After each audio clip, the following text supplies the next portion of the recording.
And I just felt, God, just one of those nudges, are you feasting on me, Chuck? And I was like, wow. Or do you settle, Doug kind of put in the book, or do we settle for a little wafer?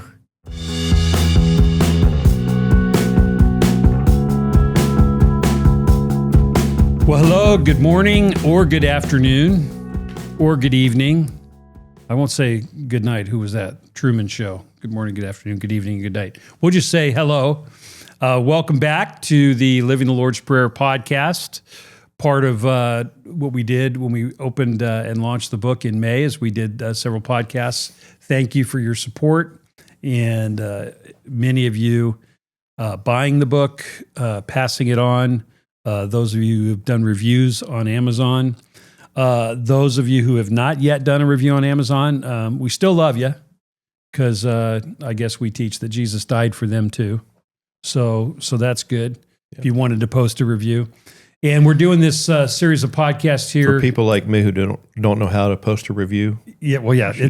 Our author doesn't even know how to post a review or log on. Thank you, Chuck, for your humility. Didn't realize that was important, Doug. So we're back for a few of these here in the coming weeks, here in the fall, and glad to share about this wonderful project, Living the Lord's Prayer. And as you click around YouTube or our website, you can see the other episodes.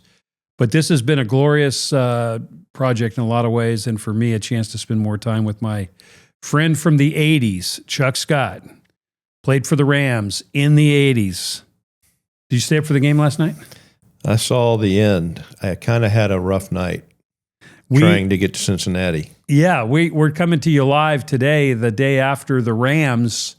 Got stopped on fourth down. I saw that in overtime. Yeah, the Rams pretty much in front of their home crowd last night. Well, let's see. They missed a field goal. They had a PAT block. They fumbled on the goal line. They lost the ball inside the 20, and then they failed at the 10-yard line on 4 downs. So they won the game in every way except for the score. A home game in the division. So my hometown Rams, my Uncle Ralph, rest in peace, and see him on the other side. We are in mourning for that. But we're celebrating the book. What we're going to do is just share some meat from it. Some examples of people saying thank you, things that people are doing with the book around the country, gracious enough to send us texts, emails, pictures, videos. Nothing by carrier pigeon yet, but there'll be something. And we have Chuck Scott, my partner, live here, fresh after, he's a first-class guy flying first class around the country last night on 2 different airlines in the same night. Is that right? You want to share that? I don't pay for first class tickets. Let's just make that very clear in case my Young Life supervisors are watching. Okay. I happen to fly a lot, so I got an upgrade.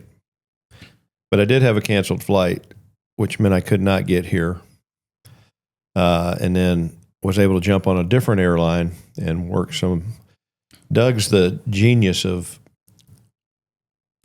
just working out deals. Everywhere I've ever been with Doug, he'll go and talk to people, and next thing you know, he just trying to be frugal, deals. Just being frugal. Stewardship. So I pulled off a Doug Howe moment last night, and I was able to get on a different airline, and they gave me the only seat left was a first class seat, so I had to take it. You're just helping them. But I didn't have to pay for it. So you were helping them be a steward of the seats. That's right. So you were in the airport, landed on Delta, and in the airport changed airlines to fly in another airline. No, I was flying out of Denver to get back here after the Young Life time. Pretty impressive. So, yeah, I was fortunate that I just happened to see that, look up and see United Cincinnati direct, and I went, I got to get on that. So anyway. Well, as we have the chapter in the book, Thine, Not Mine, Thee, Not Me, Thy Will, Not My Will. We won't get to it today, but I think in our next podcast, we're going to talk a little more about a chapter in the book. What happens when our prayers aren't answered? What about when it feels like God isn't answering our prayers? But the flip side of that is, are we really taking stock of when God does answer our prayers, or when He does more for us than we've asked for, which He's capable of doing, and really takes care of us? One of the ways and paths to mental health, psychological health, and certainly spiritual health is to count our blessings and say thank you. So You sounded very thankful last night when you called and said not only were you going to be able to get here and not spend the night in Minneapolis, but it was going to be on a different airline, first class. You're a first class guy, and we're here in this first class studio. And let's get into the book a little bit. We've really been touched pretty deeply by the number of people and the depth of the feedback we've gotten. And I don't know if you want to talk about feedback or if you want to talk about the retreat you just got off of, but the Lord seems to be using this book. Yeah, it's definitely been encouraging. And I think the posture of even asking you to help me figure out how to make this a book, it really came out of people, being around the message I was receiving from living in the prayer. And so to get it on paper which wasn't easy, but it's been really fun to hear the feedback, to see that the Lord of the Lord's Prayer is impacting lives. For me, nothing's changed me more than this 8.5-year journey. And it's a prayer Jesus gave us at the very beginning of his life and his ministry, right at the dead center of the Sermon on the Mount. But then the way he lives it out through those next 2.5 years is just amazing. And as people, it's just been super encouraging. I'll tell you, the retreat I just did in Colorado was with Young Life development staff. And by development, you mean those that are helping donors figure out what they have a heart for and how they can really help some big things happen. We're trying to help fund our ministry all over the world. Right. And so we do friend raising.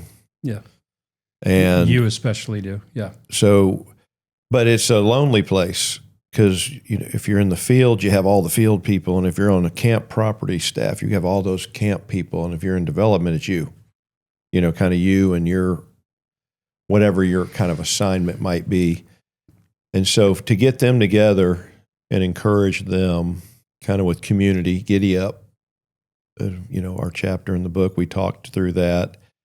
But when we had communion, and I did it also at the camp I just spoke at, it's really fun. We feast on Jesus.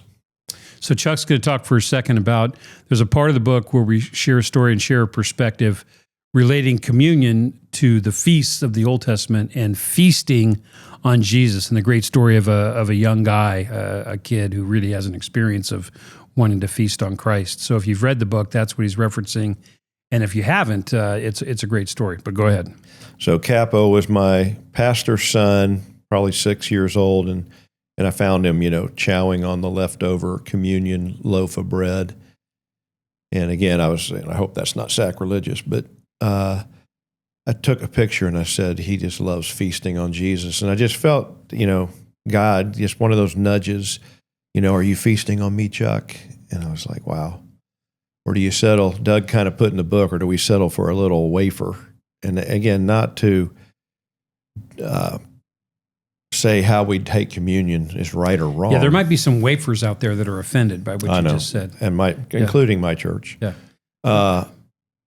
So the way we did communion was I got a bunch of loaves of bread, and we broke the bread, Christ's body broken for us. But when you took your bread, you took a big, we were feasting on him. And at the development retreat, the young lady that was helping me, she went down to the local bakery and bought these really nice, so everybody got to pick their favorite pastry, but they were big, like croissant type, big pieces. And so we had a feast, and we set up the room like a banquet table. So we kind of combined the banquet, the upper room, communion, all together. But it was really powerful, and we talked. We just would tell stories about Jesus as we feasted on him. And I will say, we have a very strong Catholic ministry within Young Life, Catholic partnership, I should say. And our guy who does development for our Catholic ministries was there, and I really did feel the need to go to him and just say, in no way am I trying to, what would the word be? Belittle? Offend, belittle, culture signal. Remove the significance of what communion is. I'm actually trying to do the opposite. I'm trying to really bring us to a place of feasting on the body of Christ, and he loved it. So, but I did feel the need to really, because in some ways I don't want this to be in any way sacrilegious or outside of the realm of what Jesus would have intended. But in both cases, I had people come up afterwards and say that was a powerful experience, and I don't think I'll ever do communion the same again. Just in the sense of, Jesus says, "Give us this day our daily bread." So the bread of life, who he'll go on to say, "I am the bread of life." Right. He'll also go on to say, "This is my body broken for you. Do this in remembering me." And as we remember Jesus and all that he did, the very next line is, "Forgive us." And forgive us comes at a great price, and we're to remember that. And so that is that part of the prayer, is remembering what Jesus did for me and his amazing love for me. The nails don't hold him to that cross. It's his love for us that holds him to that cross. And he lives out the prayer, and he even forgives those who are messing with him, And so anyway, y'all just got a great example of my friend Chuck and some of the joy and the journey we had in the early parts of writing this book. For Chuck, and I've become a disciple of this and trying to learn it, and I'm benefiting from it. The integration of the different parts of the Lord's Prayer into one person's walk with Jesus and followership of the Lord. Just now in that last paragraph, Chuck spoke from 5 different chapters, which I guess according to the media metrics and everything should be 5 different podcasts, Chuck. We should be more organized. But we're not, because faith is integrative. And so you have a situation where we're celebrating communion, we're feasting. Guess what this is? We're having a banquet. What is 9:37. Everybody out there watching, set your alarm for 9:37. It's Matthew 9:37, and it's, "The harvest is plentiful, but the laborers are few. Therefore, beseech, pray, beg, plead with the Lord of the harvest to send forth laborers to go." And Young Life has a goal of 200,000 new Young Life volunteer leaders by the year 2030.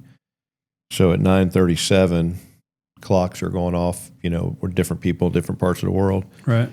And we're begging, pleading, asking God to send forth volunteers. And I encourage you to do that for your church, for your community, if you're involved with Young Life, for Young Life. And but I love them just when that happens, and that wasn't intended to happen. I was going to say, it's really sophisticated, Chuck, that you timed that to go off right during our podcast at 9:37. Yeah. So you were late getting over here with your Uber and all that, just to sort of set it up for us to be able to land on this on time. Now, Chuck, does that work? So like the West Coast. I know you were in the middle of saying something.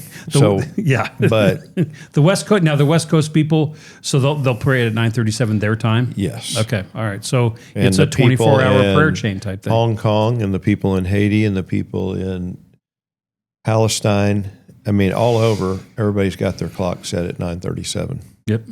Back to what we were saying. So Chuck celebrated at this conference he was at. This was communion. This was the feast, the Old Testament feasts, which celebrate a specific purpose or a specific thing that the Lord did. This was the banquet table where the invitation is to everyone, and everyone has a place at the table with the Lord. And it was sensitive to the fact that depending on which denomination or background or lack of background people come from, their rules for communion, as it were, might be different. And what we're celebrating in this book and the Lord's Prayer itself is just the freedom that in Christ and by the power of the Spirit the Lord's given us, that each of us gets to have a walk with Jesus.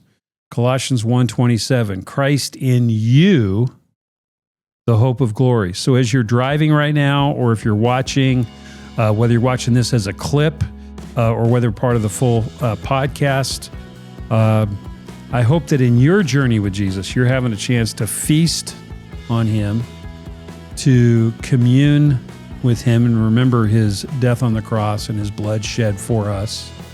Chuck did a nice thing remembering that in the prayer, it doesn't talk about me and I, it talks about we and us. Our and us. Our and us. Our Father.